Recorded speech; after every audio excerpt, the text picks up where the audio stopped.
भगवान को प्राप्त करने का सबसे बढ़िया उपाय है केवल भगवान से प्रेम किया जाए और प्रेम करके उनके लिए रो करके पुकारा जाए, प्रभु बस आपके सिवा मेरा कोई नहीं इस दुनिया में, कोई नहीं है नाथ। मैं भले लाख मान लूं कि ये मेरा है, ये मेरा है, पर रियल जब आखिरी देखता हूं तो आपके अतिरिक्त नाथ मेरा कोई नहीं है। भगवान की दो पूजाएं हैं, चार चीजें तो मैंने बता दी, पत्रम पुष्पम फलम तोयम। अब मानसिक पूजा और शारीरिक पूजा, भगवान की दो प्रकार की पूजा और होती है।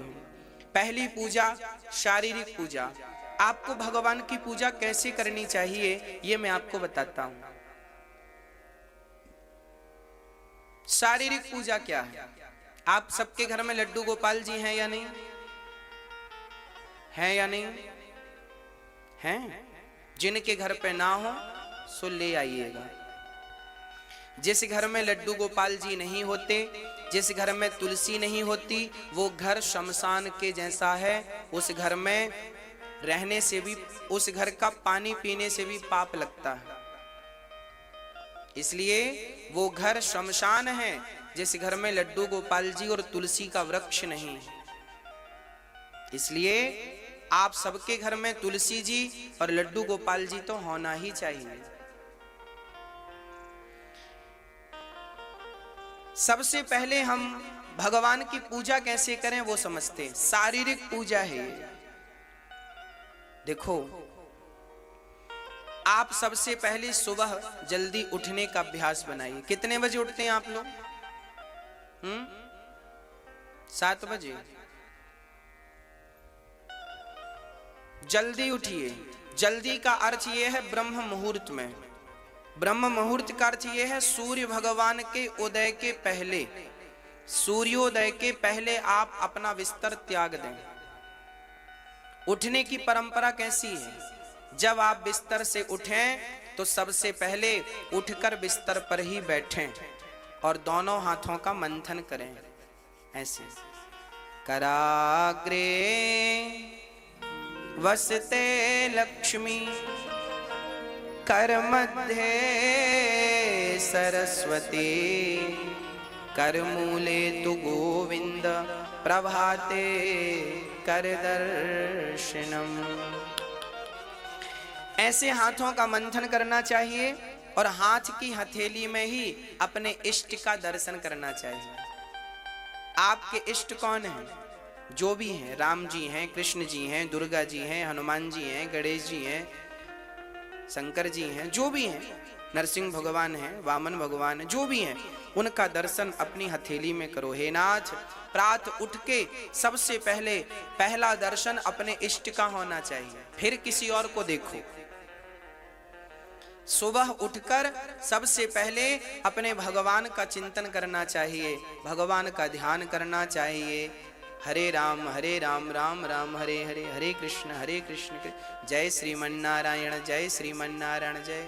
आप लक्ष्मी नारायण के उपासक हैं तो माता लक्ष्मी चरण दबा रही हैं, ऐसा भाव बना कर देखो। आप सीताराम के उपासक हैं, सीताराम जी खड़े हैं, आप दर्शन कर रहे हैं। आप राधे श्याम के उपासक हैं, राधा कृष्ण खड़े हैं, आपकी हथेली में उनका चित्र है, ऐसा देखकर भगवान को प्रणाम करें, पृथ्वी माता को प्रणाम करें और पृथ्वी माता को प्रणाम करके तब आप सुबह 2 गिलास 3 गिलास पानी पीते हैं कि नहीं? 4 गिलास पानी खींच के पीना चाहिए सवेरे सवेरे।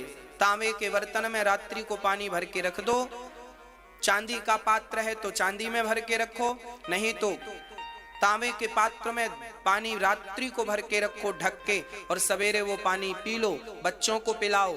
बहुत ज्यादा बुद्धि आपको कामयाब बनाएगी।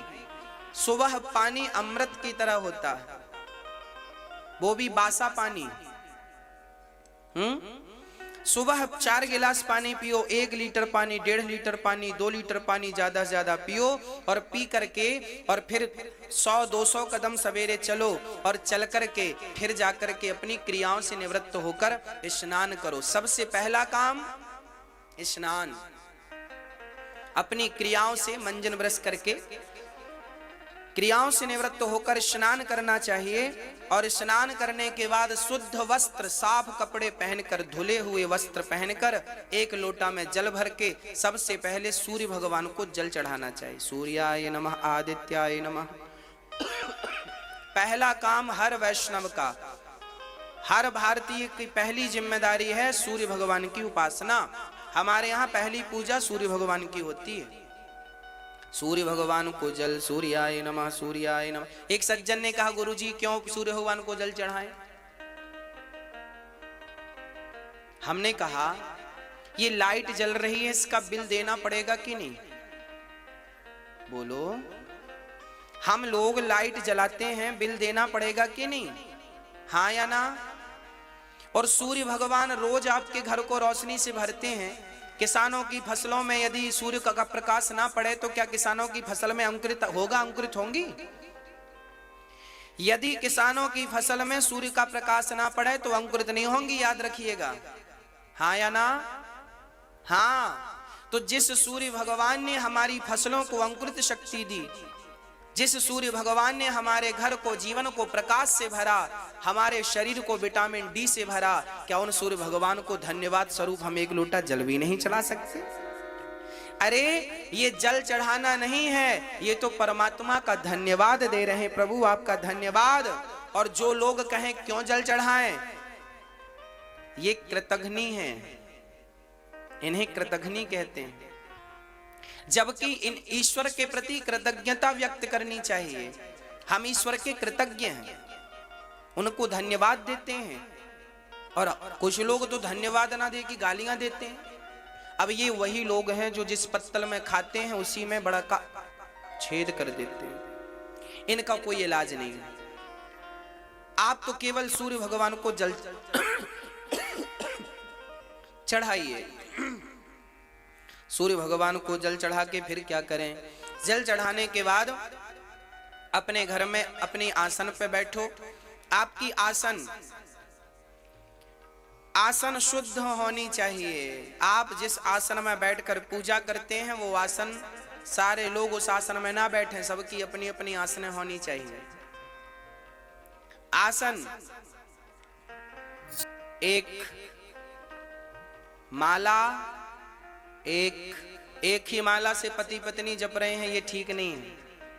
एक ही माला में पत्नी का अलग माला, पति का अलग माला, पत्नी की अलग आसन, पति की अलग आसन। आसन और माला अलग अलग, अपना अपना।